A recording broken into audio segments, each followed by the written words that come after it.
bëggoon naa tey daal ñu waxtaan maa ngi yow waxtaan bu am solo. waaw doo xaar bu nu paree cours prof bi léegi mu ñëw bu nu wàccee ñu waxtaan. waxtaan bi de séeri sax yàggul boo xoolee maa ngi yow jàng nañu ba tollu fii foo tollu si man. sama xarit yépp sëy na dama bëggoon nga takk ma ñëw sëy la sëy bu rafet yow itam nga dem wuti liggéey.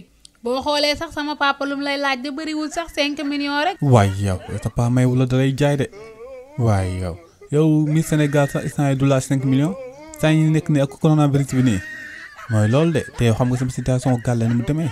xam nga ni paa bi retraité maire bi moo teg table moom mooy gérer gàlle bi. xam nga te waxuma la dara sama man sama gàlle boo ko jaayee ak matériel yi fa nekk. ministre bu nekk ci buntu gàlle bi ngay jaay matériel am yooyu yëpp boo ko boole matul 5 millions. te yow mosuma xam ni sax lii mi ngi sa xel.